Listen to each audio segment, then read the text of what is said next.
Hi everyone. Now I'm going to solve question number 6 of PRMO 2019. Question तुम्हारे सामने screen पे है. Question क्या है? Let A B C be a triangle such that A B is equal to A C. मतलब A B सी एक isosceles triangle है. ठीक है. Suppose the tangent to the circle of that triangle at B is perpendicular to A C. मतलब सबसे पहले तो हमने एक ट्रायंगल बना लिया. This is a circle. ठीक है. और ये जो सर्कल है ये सरकम सर्किल है किसी ट्रायंगल पे. तो ये हमने एक ट्रायंगल बनाया. ठीक है.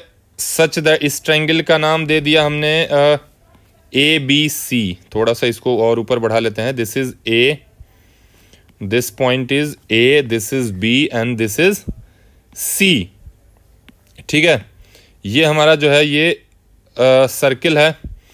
अब आगे क्या करना है भाई? इस सर्कल पे जो बी पॉइंट पे टेंजेंट है, तो tangent at point B, this is our tangent. B point पे जो टेंजेंट है उसको मैंने बना लिया. एक मिनट, थोड़ा सा गड़बड़ी हो गई है. ऐसे बनेगा. बी पॉइंट का जो टेंजेंट होगा ऐसे. This tangent is perpendicular to A C. मतलब अगर ए सी को प्रोड्यूस कर दिया जाए थोड़ा आगे तक, तो ये जो टेंजेंट है बच्चे वो यहाँ पे क्या है? 90 डिग्री बना रहा है इस पॉइंट पे. इस पॉइंट का हम कुछ नाम दे देते हैं. पी नाम दे दिया. ठीक है. क्वेश्चन फिर से देखो. Let A B C be a triangle, वो हमने बना लिया है. A B C be a triangle. Suppose the tangent to the circumcircle of A B C. ये सरकम सर्किल हो गया इस ए बी सी का. बी पॉइंट पे जो टेंजेंट है वो परपेंडिकुलर टू ए सी है. तो बी पे हमने एक टेंजेंट बनाया जो ए सी को प्रोड्यूस कर दिया, तो उस पर परपेंडिकुलर हो गया है. तो अब हमें फाइंड क्या करना है? We have to find angle A B C. We have to find this angle A B C. Let this angle be theta. अब बच्चे गिवन क्या है? देखो, A B is equals to A C given है ना question में. तो A B is equal to A C given है. मतलब कि ये एंगल अगर थीटा है तो एंगल ए सी बी भी क्या हो जाएगा? थीटा हो जाएगा. हमने अज्यूम कर लिया कि लेट ए बी सी जो फाइंड करना है वो थीटा है. तो आइसोसेलेस ट्रायंगल है तो एंगल ए सी बी भी थीटा हो जाएगा. नाउ देखो, तो in triangle A B C angle B A P जो है वो एक्सटीरियर एंगल है उस ट्रायंगल का. एक्सटीरियर एंगल है. तो एक्सटीरियर एंगल क्या होता है? सम ऑफ इंटीरियर अपोजिट एंगल. तो इसको लिख सकते हैं theta plus theta, that is 2 theta. मतलब एंगल बी ए पी की जो वैल्यू हो गई वो 2 थीटा हो गई वैल्यू. ठीक है.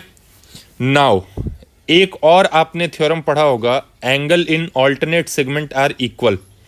अगर किसी कॉर्ड के साथ कोई टेंजेंट थीटा एंगल बनाता है यहाँ पे, अगर यहाँ पे जो एंगल बनाता है वही एंगल, वही कॉर्ड अगर कहीं सर्कल पे बनाता है तो उसके इक्वल होगा. इट मीन्स कि बच्चे angle P B A is equal to angle B C A. यानी एंगल पी बी ए जो होगा वो भी थीटा होगा. और ये किस थ्योरम से हुआ? तो एंगल इन ऑल्टरनेट सेगमेंट. ठीक है. ये थ्योरम क्या होता है देखो, पहले समझ लो. जैसे मान लो कि ये सर्किल है. ठीक है. ये सर्किल है, इस पे कोई कॉर्ड है. ये कॉर्ड मान लिया, या फिर ऐसे मान लो कि ये एक कॉर्ड है. ठीक है. अब और ये टेंजेंट है हमारा इस पॉइंट पे. तो जो कॉर्ड जो होता है, कॉर्ड जो एंगल बनाता है ना टेंजेंट के साथ, सपोज करो ये कॉर्ड ये एंगल बना रहा है थीटा. तो अगर ये कॉर्ड कहीं पे भी इस तरफ, इस वाले सेगमेंट में कहीं पे भी अगर सर्कल के साथ कोई भी एंगल बनाएगा तो वो थीटा ही होगा. मतलब कहने का मतलब, अगर यही कॉर्ड इधर से कोई एंगल बनाता है, एक मिनट, अगर यही कॉर्ड किसी पॉइंट ऑफ सर्किल पे एंगल बनाएगा तो ये एंगल भी थीटा ही होगा. चाहे इधर मर्जी बना ले, ये भी एंगल थीटा ही होगा. ठीक है. इसी को बोलते हैं एंगल इन ऑल्टरनेट सेगमेंट की. अगर कोई कॉर्ड किसी टेंजेंट के साथ थीटा एंगल बना रहा है, कोई कॉर्ड किसी टेंजेंट के साथ थीटा एंगल बना रहा है, तो वही कॉर्ड दूसरे वाले सेगमेंट में जो भी सरकमफ्रेंस पे एंगल बनाएगा वो भी उतना ही बनेगा। क्लियर है? तो इसी थ्योरम की मदद से, इसी थ्योरम की हेल्प से यहाँ पे देखो, ये जो हमारा है टेंजेंट, ठीक है, ये हमारा हो गया टेंजेंट और ये हमारा हो गया कॉर्ड।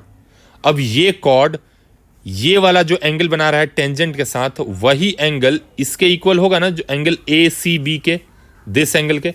तो वही लिखा है मैंने, angle P B A is equal to angle B C A, that is theta. इसका मतलब बच्चे जो ये वाला एंगल होगा वो भी थीटा ही होगा। Now in triangle A B P में देखो तो एंगल पी 90 डिग्री है ना, इसका मतलब थीटा प्लस 2 थीटा जो होगा वो भी 90 डिग्री होगा। तो यहाँ से थीटा की वैल्यू आ जाएगी 30 डिग्री, जो कि हमारा रिक्वायर्ड एंगल है। Find the measure of angle A B C, और ए बी सी को हमने थीटा माना था, तो हमारा थीटा की वैल्यू कितना हो जाएगा इस क्वेश्चन में, 30 डिग्री हमारा करेक्ट आंसर हो जाएगा। बहुत सिंपल क्वेश्चन था, नॉर्मल ज्योमेट्रिक थ्योरम से बन चुका है। होप कि तुम लोगों को ये सॉल्यूशन समझ में आया होगा। कैसा लगा सॉल्यूशन, समझ में आया नहीं आया, कमेंट करके जरूर बताना।